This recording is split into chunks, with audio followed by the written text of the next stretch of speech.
Document, Part 1. In the year 2147, humanity had finally reached beyond Earth and begun to explore the stars. The universe was vast, filled with wonders and dangers that no one could have imagined. Among the countless planets discovered during this golden age of exploration, one stood out as particularly terrifying. It was called KX-93, a planet so deadly that it earned the nickname Deathworld. Its surface was covered in dense jungles, toxic swamps, and jagged mountains. But what made KX-93 truly horrifying were its inhabitants, creatures unlike anything humans had ever encountered. These creatures were not just dangerous because of their size or strength. They were intelligent, adaptive, and relentless. Some looked like massive insects with razor-sharp claws and armored exoskeletons. Others were shapeless blobs that could dissolve metal with a single touch. There were even reports of beings that seemed almost human-like in appearance but moved with unnatural speed and precision. Every attempt to study them ended in disaster. Colonists who ventured too close vanished without a trace, and research teams sent to capture specimens often returned in pieces, if they returned at all. The problem became worse when some of these creatures escaped captivity. During transport to secure labs on Earth's colonies, accidents occurred. Ships malfunctioned, containment units failed, and the Deathworlders broke free. Entire settlements were wiped out within hours. Panic spread across the colonies as people realized that traditional methods of defense were useless against these monsters. Humanity needed a solution, and fast. That was when Daniel Carter entered the picture. He was an architect known for designing structures that were both beautiful and indestructible. His work ranged from skyscrapers that could withstand earthquakes to underground bunkers designed to survive nuclear blasts. When the government approached him with the challenge of creating a prison capable of holding the deadliest creatures in the galaxy, he accepted without hesitation. For Daniel, it wasn't just about solving a problem. It was about proving himself once again. Joining him on this project was Dr. Laura Bennett, a xenobiologist who had spent years studying extraterrestrial life forms. Unlike many scientists, Laura didn't see these creatures as mindless beasts. She believed they were intelligent, perhaps even more so than humans in some ways. Her expertise would be crucial in understanding how to contain them effectively. Together, Daniel and Laura formed a team tasked with building something unprecedented, an unbreakable jail. The location chosen for the facility was EOS 7, a remote moon orbiting a gas giant far from any human settlements. Isolated and barren, it was the perfect place to ensure that even if something went wrong, the consequences wouldn't reach Earth or its colonies. Construction began immediately, with engineers and workers laboring around the clock to complete the project. The prison was named The Vault, a fitting title for what was meant to be the ultimate stronghold. The vault was unlike anything ever built before. Its walls were made of an experimental alloy stronger than steel, reinforced with layers of energy-absorbing materials. Automated turrets lined every corridor, programmed to target anything that moved without authorization. Force fields surrounded each cell, creating an invisible barrier that nothing could penetrate. Even the air supply was carefully controlled, laced with chemicals designed to sedate any creature that tried to escape. Everything about the vault screamed permanence. It was supposed to last forever. Despite the confidence displayed by Daniel and his team, not everyone shared their optimism. Rachel Monroe, the lead security officer assigned to oversee operations at the vault, voiced her doubts early on. She was a practical woman in her mid-30s, with sharp eyes and a no-nonsense attitude. Years of experience in high-risk environments had taught her to trust her instincts, and right now, those instincts were screaming danger. "This is impressive," Rachel said during one of the planning meetings, gesturing toward the blueprints spread across the table. "But we're dealing with things we don't fully understand. These creatures have already shown they can adapt faster than we can react. How do we know they won't find a way to break out?" Daniel leaned back in his chair, folding his arms across his chest. He wore a confident smile, the kind that came from years of success. "We've thought of everything," he replied calmly. "They'll have no tools, no resources, and no chance. This isn't just a prison, it's a masterpiece." Laura nodded in agreement, though there was a flicker of uncertainty in her expression. I agree with Rachel that we should stay vigilant, she admitted. But I also believe in the science behind this project. If we stick to the plan, we'll succeed. Rachel didn't argue further. She knew better than to question experts in their fields, especially when they spoke with such conviction. Still, she couldn't shake the feeling that something was missing, a variable they hadn't accounted for. As the days passed and construction neared completion, her unease only grew. Finally, the day arrived when the vault was ready to receive its first prisoners. A fleet of heavily armed shuttles arrived carrying 12 Deathworlders captured during recent expeditions. Each creature was more horrifying than the last. One resembled a towering insect with gleaming black carapace and pincers that could snap through solid steel. Another was a gelatinous mass that shifted constantly, oozing acid from its surface. And then there was the Whisperer, a being that defied easy description. It had elongated limbs, smooth gray skin, and a featureless face. What made it stand out most, however, was the sound it emitted. A low, haunting hum that seemed to echo inside your skull. As the creatures were unloaded and led into their cells, Rachel watched closely. Most of them thrashed and roared, trying desperately to break free. But the Whisperer was different. It didn't struggle or fight back. Instead, it simply observed, its movements slow and deliberate. Rachel felt a chill run down her spine as it turned its head slightly, as if locking eyes with her despite having no visible features. By the time all 12 prisoners were secured, night had fallen over EO7. The vault systems hummed quietly, a testament to the ingenuity of its creators. In the control room, the team gathered to celebrate their achievement. Drinks were poured, laughter filled the air, and for the first time in months, there was a sense of hope. Maybe, just maybe, humanity had finally found a way to protect itself from the horrors of the universe. But deep within the bowels of the vault, unseen by cameras or sensors, the Whisperer extended a tendril-like appendage toward the wall of its cell. Its surface rippled faintly, testing the material. Whatever it was thinking or planning remained a mystery. For now, silence reigned. But everyone present knew one thing for certain. The real test had only just begun. Document. Part 2. The first night at the vault passed without incident.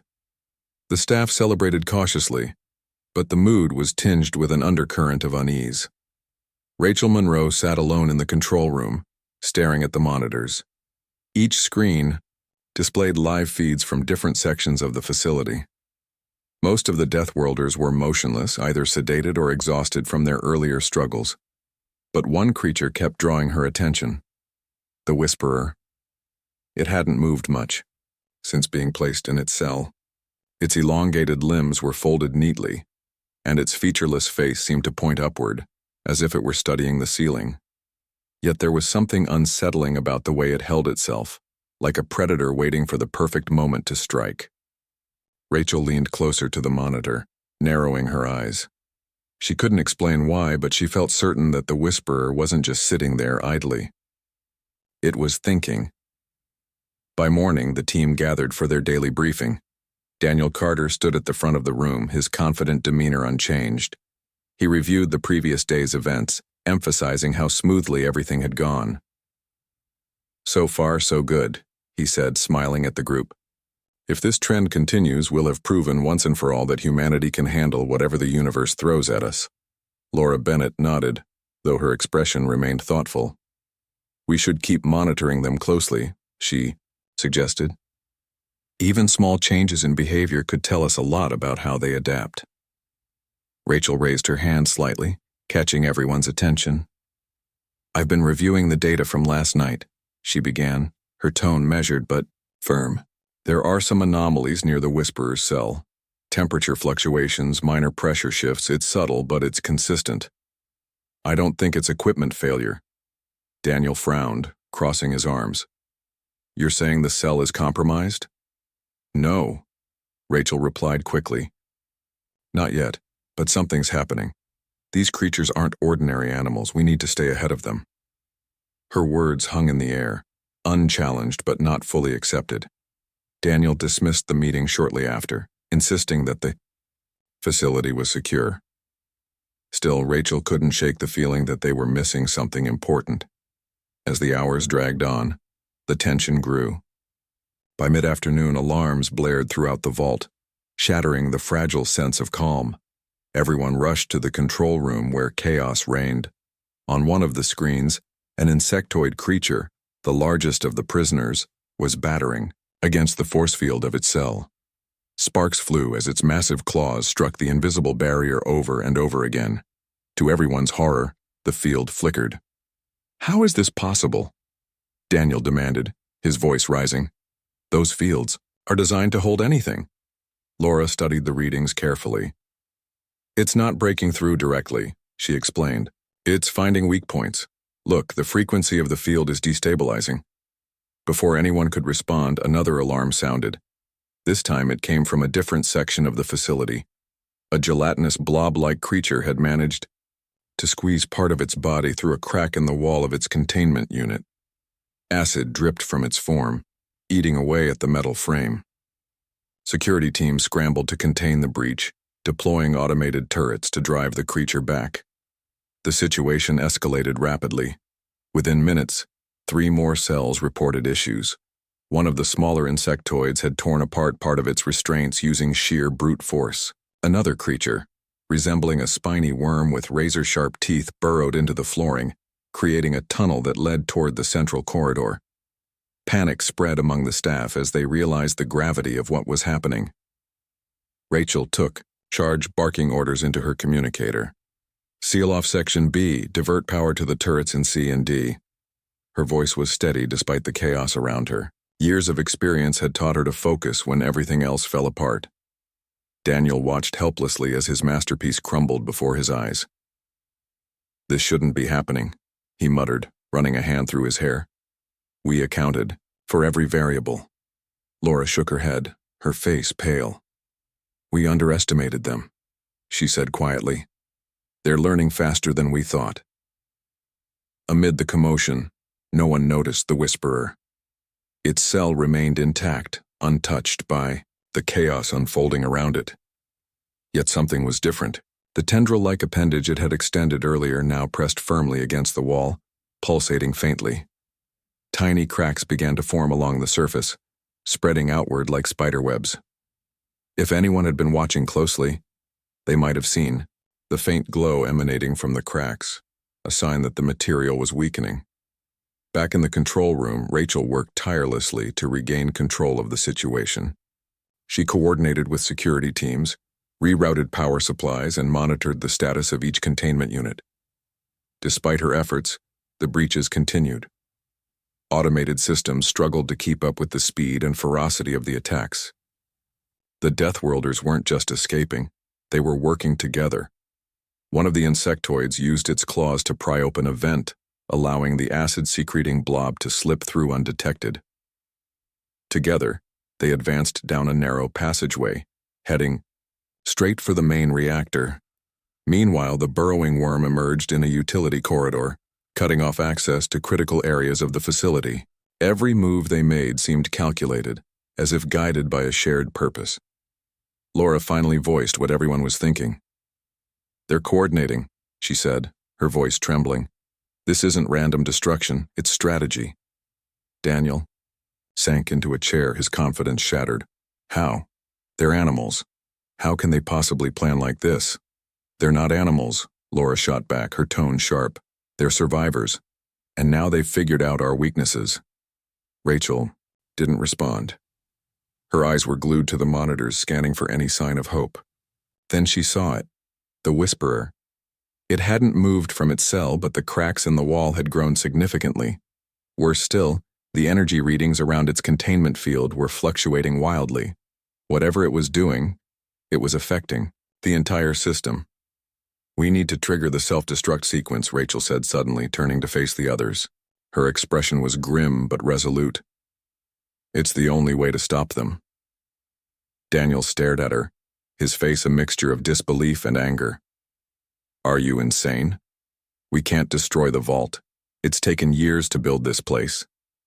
It's already destroyed." Rachel countered.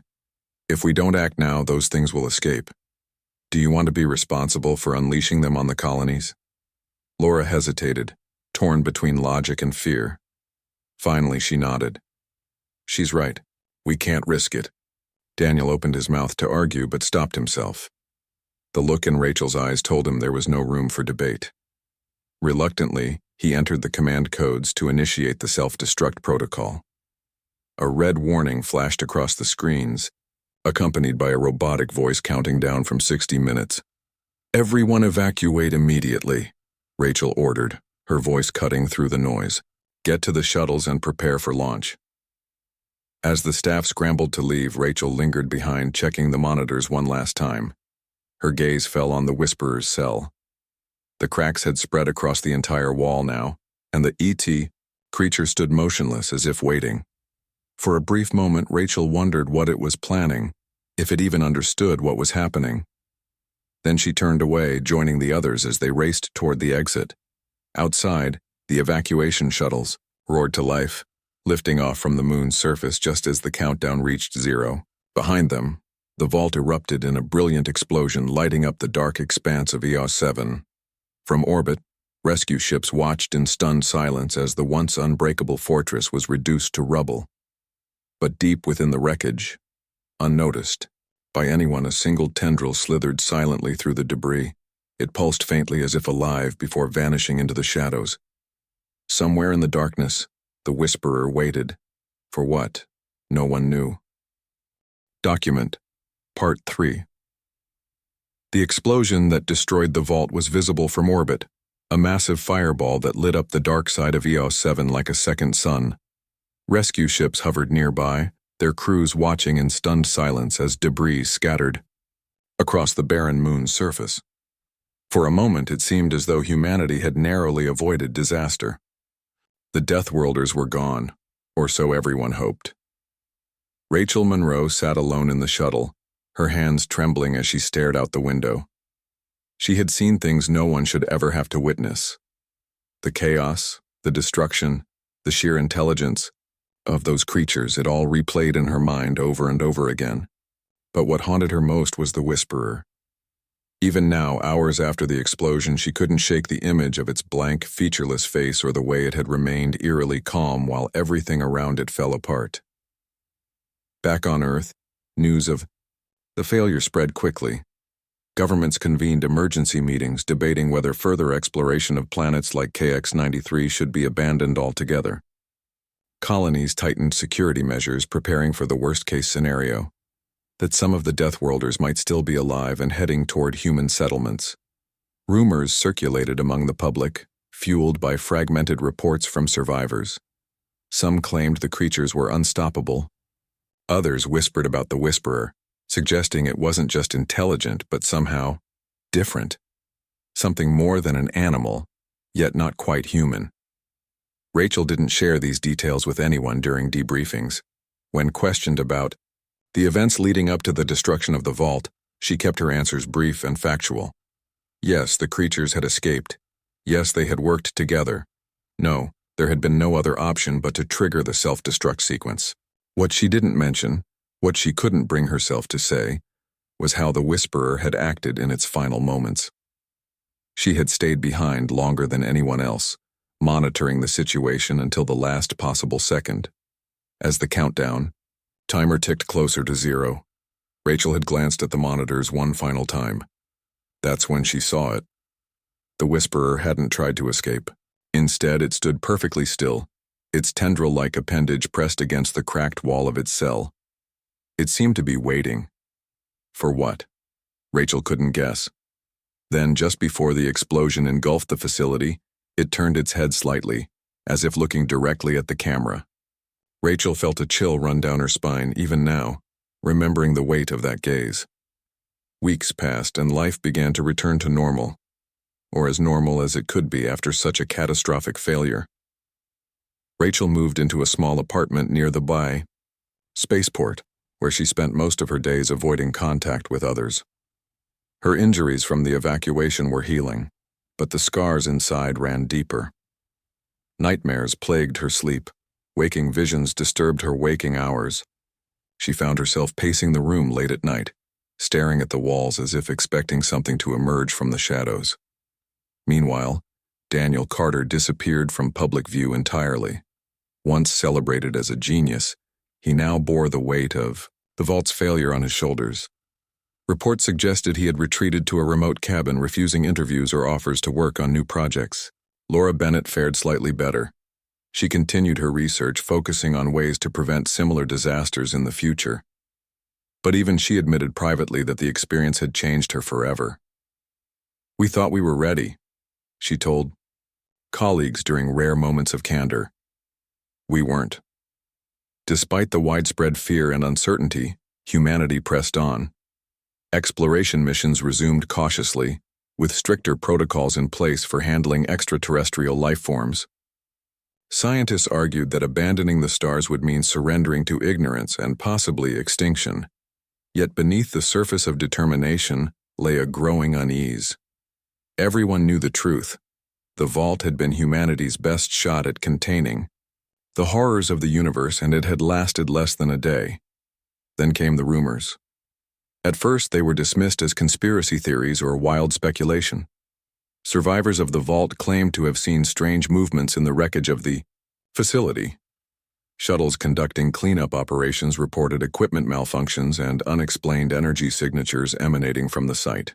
Some crew members swore they heard faint whispers over their communication channels, voices that sounded neither human nor mechanical.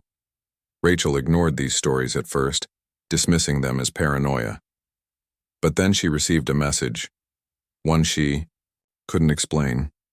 It arrived late at night, sent to her personal terminal without any indication of who had sent it. The text was simple. "It let me go." Those 3 words sent a jolt of recognition through her. She knew immediately who or what the sender was referring to: the Whisperer.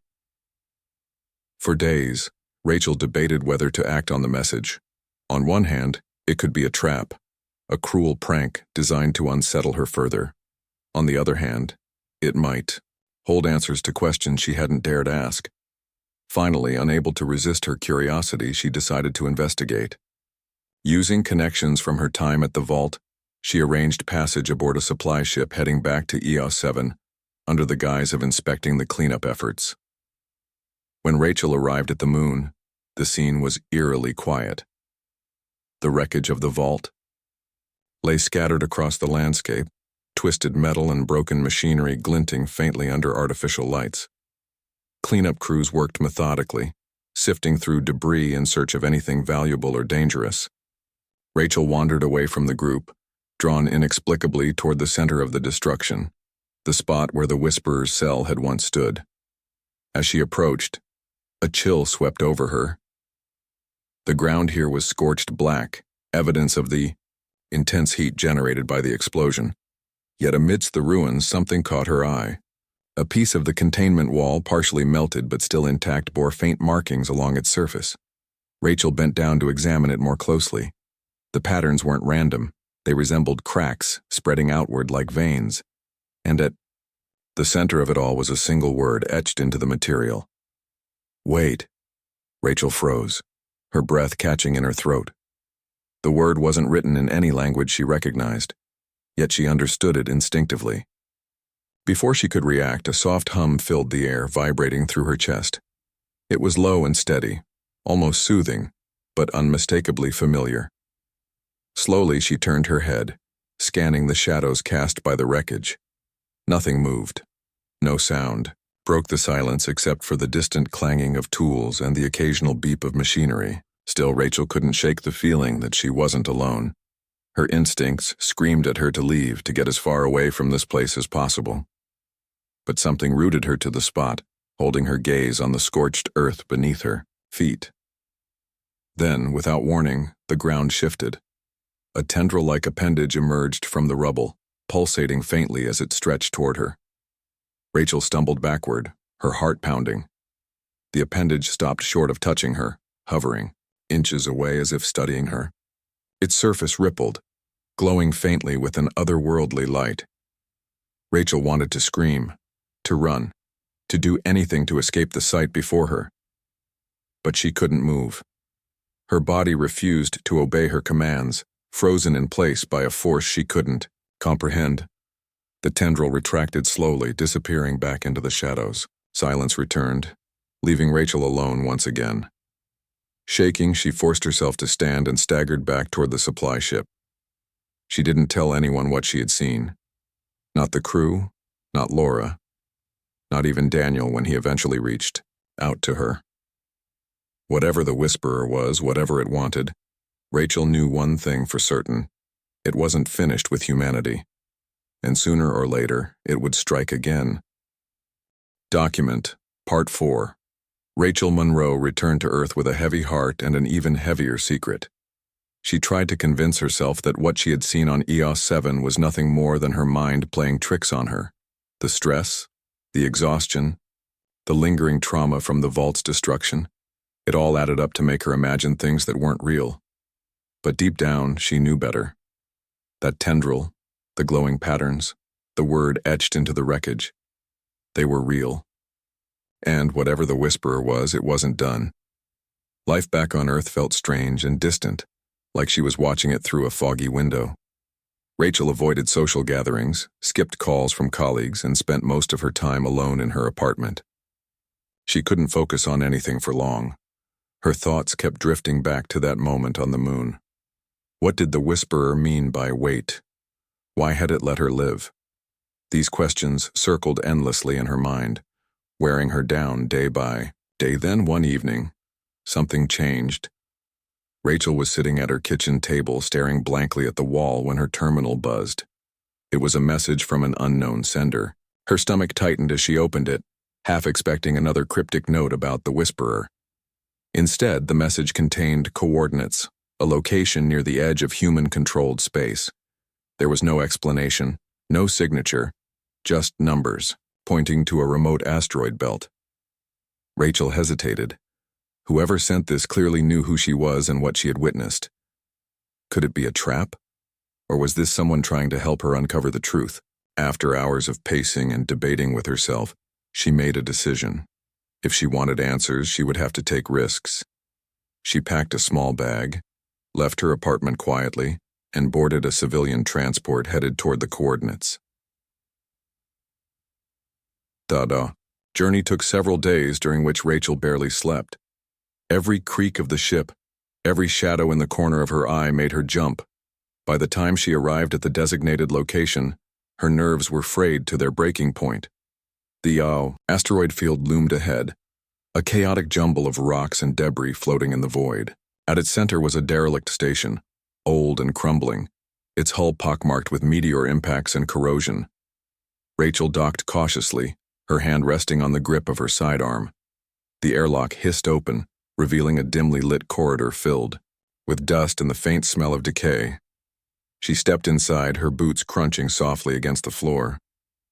As she moved deeper into the station, she noticed signs of recent activity, fresh scorch marks on the walls, discarded tools, and faint traces of footprints leading further inward. At the end of the corridor, she found a door slightly ajar.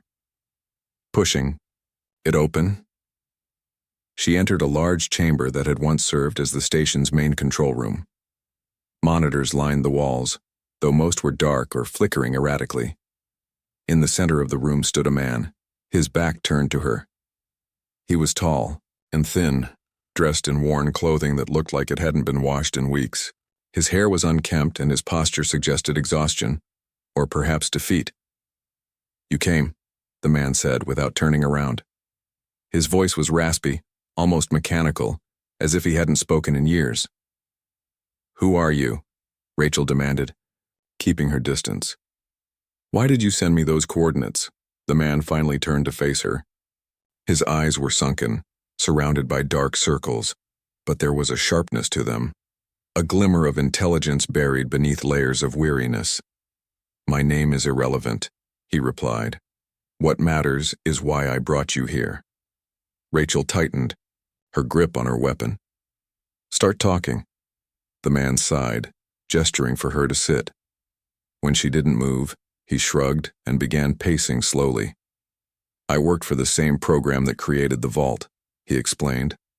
But my job wasn't building prisons. It was studying the Deathworlders, understanding how they think, how they adapt. I've been doing this for decades, long before KX-93 became public knowledge. Rachel frowned. And I've learned things that no one else knows, he continued. Things that could change everything we understand about these creatures and about ourselves. He stopped pacing and fixed her with an intense stare. You saw it, didn't you? The Whisperer. You know it's not like the others. Rachel's throat went dry. What do you know about it? The man nodded as if expecting her response. It's not just intelligent, it's different, unique. The other Deathworlders are predators, hunters, survivors. They act on instinct, driven by hunger and fear. But the Whisperer... He trailed off, shaking his head. It's something else entirely. It doesn't react to threats the way the others do. It observes, it calculates, it plans. Rachel swallowed hard. Plans for what? That's the question, isn't it? The man said grimly. We don't know. Not yet. But I believe it has a purpose, one that involves humanity. Rachel felt a chill run down her spine. What kind of purpose? I wish I could tell you, the man admitted. But I can't. All I know is that the Whisperer spared you for a reason. Whatever it wants, it's using you as part of its plan. Rachel shook her head, anger bubbling to the surface. This is insane. You're telling me some alien creature is manipulating me? For what? Why would it care about us? The man spread his hands helplessly. Because we're the ones who invaded its world. We captured it, studied it, locked it away. Maybe it sees us as a threat, or maybe... He paused, choosing his words, carefully. Maybe it sees us as something else. Something useful. Rachel stared at him, her mind racing. None of this made sense, but she couldn't ignore the weight of his words. Everything he said aligned with what she had experienced. The calmness of the Whisperer, the deliberate movements, the eerie sense that it was always one step ahead. What should I do? She asked finally, her voice barely above a whisper. The man walked over to one of the monitors and tapped a few keys. A grainy image appeared on the screen, a map of nearby star systems, marked with red dots. These are locations where anomalies have been reported, he explained. Strange energy readings, unexplained phenomena, disappearances. I think the Whisperer is behind them. If you want answers, start looking here. Rachel studied the map, her heart sinking. Each dot represented a potential lead, but also a potential danger. And then what? She asked. Am I supposed to confront it, fight it? The man shook his head. No, you listen, observe, learn. Whatever the Whisperer is planning, it's bigger than any of us. Your job isn't to stop it. It's to understand it. With that, he turned and walked toward the exit, leaving Rachel alone in the control room. She called after him, demanding more answers, but he didn't respond. Moments later, she heard the hiss of the airlock opening and closing again. He was gone. For a long time, Rachel sat in silence, staring at the map on the screen. She didn't know what to believe or who to trust, but one thing was clear. She couldn't turn away now. Whether she liked it or not, she was part of something far greater than herself. The Whisperer had chosen her for a reason, and she intended to find out why. Taking a deep breath, Rachel saved the map to her terminal and prepared to leave the station. Outside, the asteroid field stretched endlessly, cold and silent. Somewhere, out there, the Whisperer waited for her, for humanity, for whatever future lay ahead. Document. Part 5. Rachel Monroe spent the next few weeks traveling from one red dot on the map to another, chasing shadows and whispers. Each location brought its own mysteries, strange energy signals pulsing through empty space, abandoned, ships drifting aimlessly with no signs of their crews, planets where the wildlife acted unnaturally aggressive or eerily calm. But no matter where she went, she found traces of the Whisperer. Sometimes it was subtle, a faint hum in the background, a ripple in the air that vanished when she turned to look. Other times it was undeniable, like the glowing symbols etched into rocks or metal surfaces, always forming patterns too complex to be random. The more Rachel investigated, the clearer it became that the Whisperer wasn't just surviving, it was communicating. The symbols weren't random marks. They were messages written in a language she couldn't understand but felt drawn to decipher. She recorded everything, filling her terminal with notes, images, and audio clips. Her instincts told her these pieces fit together somehow, forming a puzzle she had to solve. One night, while reviewing footage from her latest expedition, Rachel noticed something new. In the corner of one video, almost hidden by static, was a shadowy figure moving across the landscape. It wasn't human. Its movements were fluid yet unnatural, as if it defied the laws of physics. As she zoomed in, her breath caught in her throat. The figure looked familiar, the elongated limbs, the smooth gray skin. It was the Whisperer. But this time, it wasn't alone. Behind it, barely visible in the dim light, were other shapes. Smaller, darker forms moved in unison, following the Whisperer like disciples. Rachel replayed the clip over and over, trying to make sense of what she was seeing. Was the Whisperer gathering followers, building an army? Or was it something else, entirely? The thought kept her awake for hours, staring at the ceiling of her ship's cramped quarters. Whatever the Whisperer was planning, it was happening now, and Rachel knew she didn't have much time left. Her next destination was a remote outpost on the edge of explored space. According to the map, it was one of the last known locations where anomalies had been reported. When she arrived, the outpost was deserted. Dust covered every surface and the air smelled stale, as though no one had breathed it in years. Yet there were signs of recent activity. Half-eaten meals left on tables, tools scattered carelessly, lights still flickering weakly despite the lack of power. As Rachel explored the outpost, she found herself drawn to a large chamber deep underground. The walls were lined with monitors, most of them dead or malfunctioning. But one screen, surprisingly, was still active. On it played a looped recording of Earth, its cities, oceans, forests, deserts. The camera panned slowly, capturing every detail, as if studying the planet from afar. Beneath the footage, text scrolled in a language Rachel didn't recognize, but the tone was unmistakable. It was a message. Suddenly, the room grew colder. A low hum filled the air, vibrating through the floor beneath her feet. Rachel spun around, her hand instinctively reaching for her weapon. Standing in the doorway was the Whisperer, its featureless face tilted slightly, as if examining her. For a moment, neither moved. Then slowly, the Whisperer raised one of its tendril-like appendages and pointed toward the screen. Rachel's heart raced. "What are you trying to show me?" she whispered, though she doubted it could hear her. The Whisperer didn't respond. Instead, the screen changed. The image of Earth faded, replaced by scenes of destruction. Cities crumbling, skies darkened by smoke, oceans boiling away. It wasn't real footage. It was a simulation, a vision of what could happen. Rachel stepped closer, her stomach twisting with dread. Was this a warning? A threat? Then the screen shifted again, showing something different. This time it displayed humanity working alongside Deathworlders, not fighting them, but cooperating. Machines built by both species shared resources, creating technology that seemed beyond imagination. Planets once barren flourished with life, ecosystems thriving under careful stewardship. It was beautiful, hopeful, and completely alien. Rachel turned back to the Whisperer, her mind reeling. "Is this what you want? To work with us?" The creature lowered its appendage and tilted its head again, as if considering her question. Then, without warning, it extended the tendril toward her. Rachel flinched but didn't pull away. The tip of the appendage hovered inches from her chest, pulsating faintly. A surge of warmth spread through her body, followed by a flood of images. Not her own memories, but visions of places she'd never seen, faces she didn't know, events that hadn't happened yet.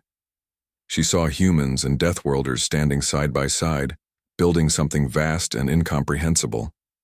She saw stars collapsing into black holes only to give birth to new galaxies.